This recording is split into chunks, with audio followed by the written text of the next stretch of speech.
Bonjour à toutes et à tous les amis, je suis en Toscane, donc c'est en Italie. On est là pour vous tourner une vidéo sur le Grand Prix du Mugello. Là je me trouve encore à l'hôtel.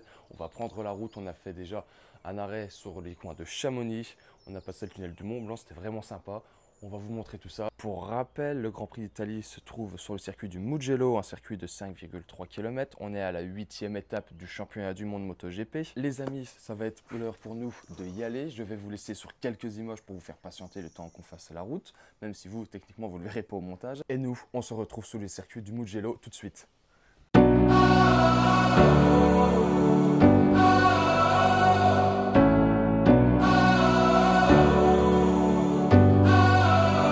Artlist.io.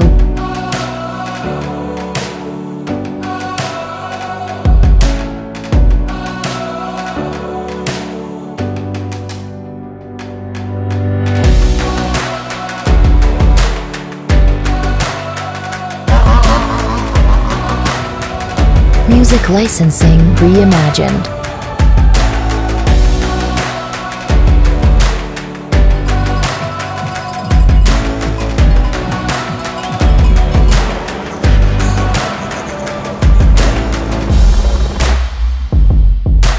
Bon les amis, je profite de ce petit moment de calme pour vous parler parce que c'est absolument assourdissant. Là on est dans le parc et puis dans le village. Je ne peux pas vous faire de vidéo en vous parlant parce que c'est le bordel de partout. Donc là j'en profite pour vous dire, il y a les qualifications qui viennent d'être faites. Donc on a Bagnaia qui est en tête, suivi de Marc Marquez. On avait Alex Marquez en 3e place qui a été rétrogradé de 3 places parce qu'il a fait un track limit. Et du coup c'est Jack Miller qui prend la 3e place. Donc je ne vais pas vous embêter plus longtemps avec à discuter, je vais vous montrer plutôt des images. On a vu des BM, on a vu le village un peu qu'on vous a filmé qui est vraiment sympa à voir.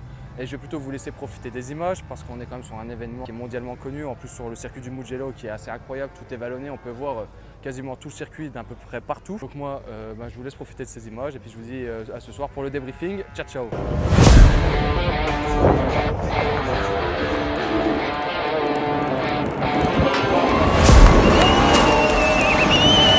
Artlist.io.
Music licensing reimagined.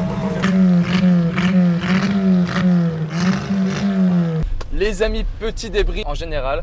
La toute première chose qu'on peut dire, c'est qu'il y a une ambiance de folie. C'est dingue.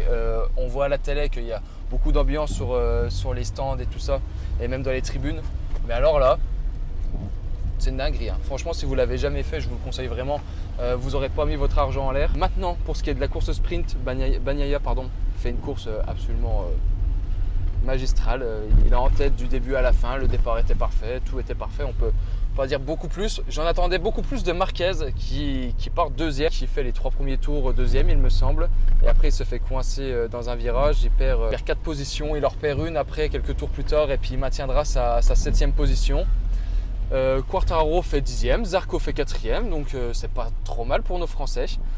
Le temps, on a eu de la chance parce qu'ils annonçaient un gros orage et on a de la chance parce que l'orage on l'a seulement maintenant. Ils l'avaient annoncé pendant la course, il y a eu quelques gouttes, ils ont commencé à mettre le changement d'adhérence sur une partie de la piste. Finalement c'était pas assez mouillé pour que les pilotes passent en pneus pluie, donc ils sont restés en slick et puis la pluie a cessé et tout s'est bien passé à ce niveau là, il n'y a pas eu de perte d'adhérence. Puis voilà, ce sera tout pour moi.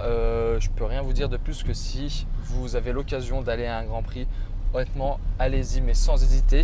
Si vous pouvez en plus prendre l'Italie, parce que bon, Italie, Espagne, ce sont des pays où ils sont très moto. Donc forcément, ils ont une ambiance qui est d'autant plus agréable à vivre. Donc moi, je vous dis une bonne soirée et à demain pour nous. Les courses étaient magnifiques. Ce qui m'a le plus impressionné, je pense, hormis les motos GP, évidemment, c'est les motos 3. Mais ça marche, mais impressionnant. Pourtant, c'est un bicylindre qui fait environ 60 chevaux, mais putain, les jeunes, ouais, ils ont bataillé, c'était vraiment un très très beau spectacle. Les Moto 2 sont très impressionnantes aussi, mais ça reste, je pense, ce qui est le plus proche peut-être d'une super sportive donc du coup en championnat qu'on peut voir en mondial avec des motos qui ne sont pas prototypes. Et puis les MotoGP, il n'y a rien à dire, hein, ça reste une MotoGP, c'est des avions, le châssis est absolument incroyable. Ça se règle, je ne sais pas si on pourra voir la vidéo, en sortie de courbe quand il y a des forces d'accélération des lignes droites, la moto s'écrase et ça leur donne un grip qui est absolument dingue. C'est tout pour moi, c'était pour vous faire un petit mot là-dessus. On reprend la route pour Tavoulia, donc je vais vous filmer ça aussi, ça va être super sympa. On a environ 3 heures de route, les routes sont absolument incroyables. Et puis moi je vous dis à Tavoulia. Ciao, ciao. Ça y est les amis, on y est. On est arrivé hier soir à Tavoulia dans le village de Rossi. Donc c'est le village de Rossi. Tavoulia, c'est vraiment son village natal où il est né, où il a fait toute son enfance. Tout est concentré sur lui uniquement. C'est du fluo de partout, c'est des drapeaux. Tout le monde est hyper enthousiaste à l'idée de voir des motos rouler dans leur village. Donc si la vidéo t'intéresse, moi je te retrouve jeudi prochain. Ciao, ciao. C'est vraiment beau ce qu'ils ont fait là. Je pense qu'ils vont être contents de voir ça pour la vidéo de mercredi. T'as dit jeudi? J'ai dit jeudi pour la vidéo? Bah oui. Merde. Tu filmes encore là? Oui. Eh ben impeccable. Eh ben alors dans ce cas, à mercredi.